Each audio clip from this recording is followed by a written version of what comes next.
ચલો ધોરણ 7 માં આપણે 17મો પાઠ છે જાતિગત ભિન્નતા બરાબર પહેલા જાતિ એટલે પહેલા તમને કહી દઉં જાતિ એટલે કેવા તો જાતિ એટલે તમે જે સમજો એ રીતે નહીં અટક કહીએ એને જાતિ ના કહેવાય બરાબર જાતિ એટલે સ્ત્રી પુરુષ જેને આપણે જાતિ તરીકે ઓળખીએ છીએ બરાબર તો ચલો જાતિગત એટલે કે સ્ત્રી પુરુષ માં શું ભિન્નતા છે આજે એના વિશે આપણે આજે અભ્યાસ કરવાનો છે બરાબર છે તો આપણે પહેલા જોઈએ તો આપણો દેશ જ્યારે આઝાદ થયો એ પહેલા જ કેટલાક કુરિવાજો હતા તમને ખબર છે બરાબર તો જ્યારે છોકરા છોકરીઓમાં ખૂબ જ ભિન્નતા દર્શાવવામાં આવતા છોકરા છોકરીને સમાનતા આપવામાં આવતી ન હતી હંમેશા છોકરા કરતા છોકરીનું મહત્વ કેવું હતું ઓછું હતું એક સમયે છોકરી જન્મ તો એને દૂધપીતી કરવાનો ઘણા કાયદા હતા બરાબર છે પછી જ્યારે દીકરી કદાચ ગર્ભમાં હોય તો એને ગર્ભમાં જ મારી નાખવાનું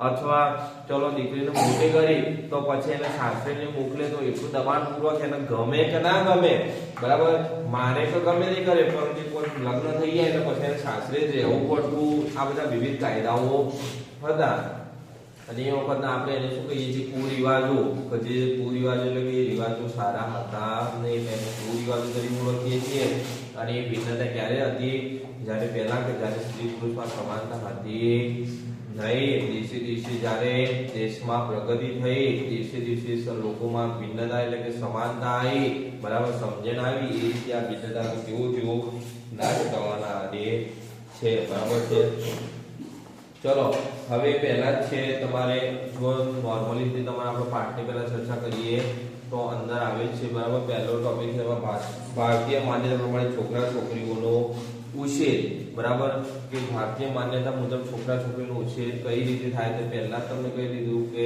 જ્યારે કોઈ છોકરા કે હાલ આપણે ભારતમાં હજુ પણ કેટલાક માણસો એવા છે કે જે ઘરમાં એને છોકરી બે થઈ જાય તો ત્રીજી વખતે જ્યારે ગર્ભ ધારણ થાય ત્યારે ગર્ભ ચકાસણી કરાવી છે અને તો એમને ખબર પડે કે ભાઈ ખરેખર ત્રીજી પણ છોકરી છે તો એ ઘરમાં એને એનું મોત કરાવી નાખે છે બરાબર એટલે ઘરમાં એનું મૃત્યુ કરાવી નાખો અને બાળક શું કરી નાખો કઢાઈ નાખો બરાબર કેટલીક જાતિ એવી પણ છે કે જે છોકરીનો જન્મ વધારે પ્રમાણમાં થાય તો છોકરીનું બાળ જંગલમાં જે રીતે નાખી પણ દે છે બરાબર તો આ બધું પણ હાલ સમાયેલું છે બરાબર કે 0 થી 6 વર્ષ સુધી જ્યારે બાળકોમાં છોકરા અને છોકરીમાં જ્યારે મોટો તફાવત એમાં જોવા મળે છે બરાબર તો જ્યારે છોકરીનો ઉછેર છોકરાનો ઉછેર એ બધું કેવું છે બહુ જ મોટા છોકરો હોય તો ખૂબ જ સારી રીતે જાળવે જ્યારે છોકરી બહુ સારી રીતે જાળવતા નથી બરાબર છે તો આ બધું છોકરા અને છોકરીમાં બહુ જ ખૂબ મોટા પાયે એમાં ભિન્નતા તમને જોવા મળે છે અને હાલ પણ કેટલાક લોકો કરે બરાબર તમે એક વસ્તુ નોર્મલી રીતે જોતા હોય તો જુઓ જ્યારે બાળક જન્મ બરાબર ત્યારે એને છઠ્ઠા દિવસે એની છઠ્ઠી હોય બરાબર તો તમે જોશો તો છોકરો હોય તો એની રક્ષણાત્મક માટે કેટલી બધી વસ્તુ કરવામાં આવે જ્યારે છોકરી હોય તો એને રક્ષણ માટે કંઈ થતું નથી કોઈ બેસતા નથી કોઈ જાગતા નથી કેમ કે છોકરી છે એના પાસે કોઈ કરતા નથી એટલે હાલ પણ એ બધી માન્યતાઓ છે છોકરા છોકરીઓમાં ખૂબ જ ભિન્નતા રહેલું છે પછી ગર્ભમાં પરીક્ષણ કરાવે છે બરાબર પછી સામાજિક રીતે મહિલાઓની ભાગીદારી માન્યતા મુજબ ખૂબ મોટો પ્રભાવ ઉભો કર્યો છે સામાજિક રીતે કોઈ ભાગીદારી હોય તેમાં મહિલાની ભાગીદારી કરવામાં આવતી નથી હંમેશા પુરુષની ભાગીદારી કરવામાં આવે મહિલાને હંમેશા અવગણવામાં આવે છે બરાબર છે પછી તમારે શાળામાં જો કાર્યક્રમ હોય તો એના આધારે તમારે પ્રવૃત્તિ કરવાની છે કે જે જ કામ છોકરાઓ જ કરી શકે એવા તમારે એમાં લખવાનું જે કામ ઓનલી પણ છોકરી જ કરતી હોય એ કામ તમારે ખાનામાં લખવાના છે બરાબર તો એ બે તમે તમારી રીતે લખી શકો છો બરાબર છે પછી રૂઢિગત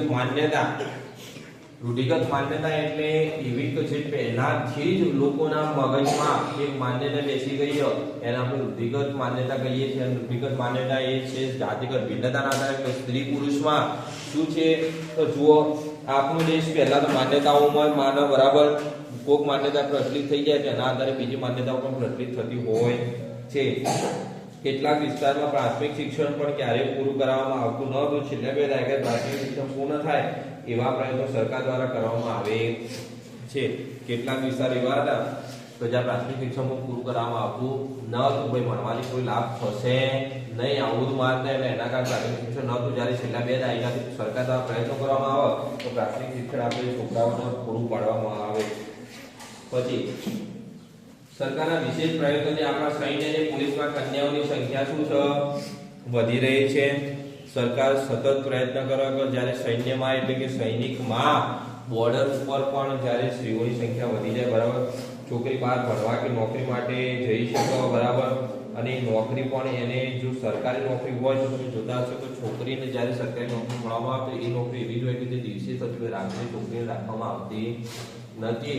આ બધા નિયમો લાવી સરકાર છે, જેના કારણે શું થાય, આ બધી માન્યતા ભંગ થઈ જાય તો ખરેખર પુરુષ જ કામ કરી શકે, છોકરી કરી શકતી નથી. આ બધી માન્યતાનો એકતાનો અંત થાય એના માટે સરકાર સતત પ્રયત્નો કરી રહી છે, બરાબર. તો આમ અત્યારે હાલ રૂઢિગત માન્યતાઓ છે કે ભાઈ સ્ત્રી આ ના કરી શકે, ના કરી શકે. તો તમે હાલ જોયું કે સ્ત્રી દરેક જગ્યાએ કાર્ય કરે છે, સરકાર એને પ્રોત્સાહન આપે છે. હાલના તમે જોતા હશો તો છોકરી આવે તો સરકાર સ્પેશિયલ તમે કોઈ બાળક કોઈ માતા પિતા એને મારી ના શકો એના માટે વાલી દીકરી યોજના, કુપોષણ યોજના, ઘણા બધી વિવિધ યોજનાઓ કાઢી કે જેના કારણે છોકરી કેવી થાય, સુરક્ષિત રહે, બરાબર, અને પોતે તંદુરસ્ત રહે.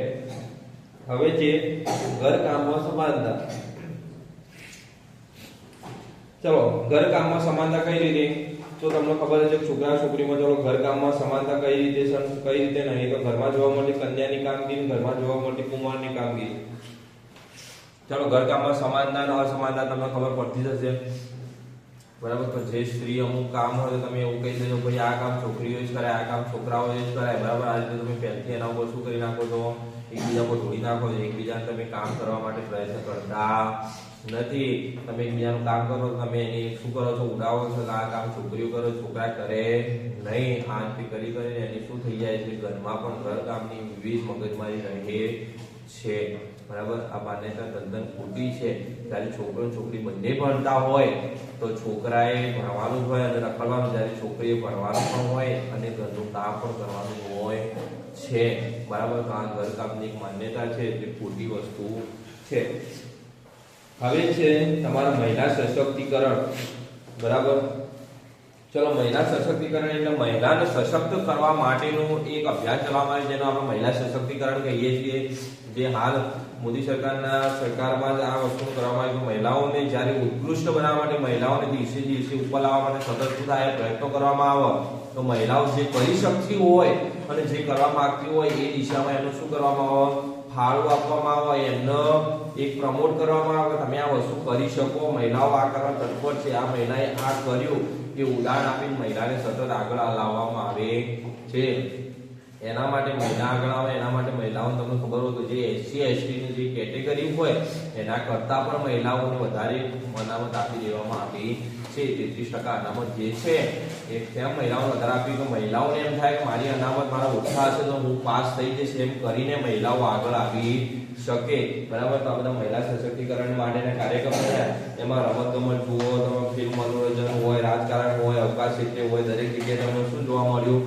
મહિલાનું સશક્તિકરણ જોવા મળે છે. હા, રમત ગમતમાં મહિલાઓ આગળ હોય, બરાબર. તમે અવકાશ ક્ષેત્રે જોયો તો સુનિતા વિલિયમ્સ એ બધા છે, બરાબર. રાજકારણમાં કેટલા છે? આપણે ગુજરાતના જે કહીએ તો સૌપ્રથમ લેડીઝ મુખ્યમંત્રી હતા કોણ? આનંદીબેન પટેલ. તો આ બધા કેવા છે કે જે એના સ્ટેપ બાય સ્ટેપ બધી સ્ત્રીઓ હવે આગળ આવવા લાગી છે, બરાબર. મહિલાઓ સશક્ત કરવા માટે છેલ્લા 2 દાયકા સરકાર દ્વારા કાર્યક્રમો કરવામાં આવે છે. સ્ટાર્ટઅપ ઇન્ડિયા અને મેક ઇન ઇન્ડિયા અંતર્ગત એમને શું વિવિધ યોજનાઓ આપવામાં આવે છે, બરાબર. આમ સરકાર સતત મહિલાઓને શું કરે? મદદ કરે. હવે વિવિધ ક્ષેત્રોમાં મહિલાઓ કયું કામ કર્યું બધા મહિલાઓને તમારા નામ આપેલા છે, ફોટા આપેલા છે. પ્રતિભા પાટીલ હતા, આપણા દેશના પ્રથમ મહિલા રાષ્ટ્રપતિ બનવાનું ગૌરવ પ્રતિભા પાટીલને મળ્યું હતું. પછી જે ઇન્દિરા ગાંધી જે આપણા દેશના પ્રથમ મહિલા વડાપ્રધાન હતા, બરાબર છે. પછી જે સુષ્મા સ્વરાજ દેશના પ્રથમ મહિલા વિદેશ મંત્રી હતા. પછી છે લતા મંગેશકર, જેને તમે ઓળખો છો કે મહિલા ખૂબ જ સારી રીતે ગાવામાં ફર્સ્ટ નંબરને કહેવામાં આવતા, બરાબર. પછી કલ્પના ચાવલા, એમને તમને ખબર છે મૂળ ભારતીય હતા, બરાબર, અવકાશ યાત્રી હતા. પછી છે સરિતા ગાયકવાડ જે સરિતા ગાયકવાડ ખેલ મહાકુંભની શરૂઆત કરીને તેઓએ એશિયન ગેમમાં ભારતનો સુવર્ણ ચંદ્રક અપાવ્યો છે બરાબર. એના પછી હાલ તો મહિલાઓ ખૂબ જ રીતે આગળ વધી કેટલાય ચંદ્રક કેટલાય નામ એમના નામે કર્યા છે જે આમાં તમારા ટોપિકમાં આપેલા નથી પણ દરેક ક્ષેત્રમાં હાલ મહિલાઓ આગળ નીકળી ગઈ છે બરાબર. તમે જોશો કે પહેલા જ્યારે કોઈ ભરતીને એવું પડે તો હાલ છોકરાની સંખ્યા હોય એટલી સેમ છોકરીની સંખ્યા હોય છે ભણવામાં. છોકરાઓ હોય એટલી છોકરીઓને પણ હંમેશા છોકરા કરતા છોકરી કામ કરવા છતાં વધારે ધ્યાન આપતા હોય છે. આ છે મહિલા સશક્તિકરણનો ફાયદો.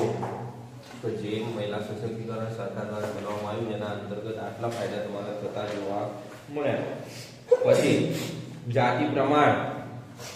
હવે જાતિ પ્રમાણ એટલે કઈ રીતે જાતિ પ્રમાણ નક્કી થાય તો જુઓ ફોર એક્ઝામ્પલ તરીકે આપણું ગામ હોય બરાબર તો દરેક 1000 ની વસ્તી આપણે લઈ લેવામાં આવે બરાબર.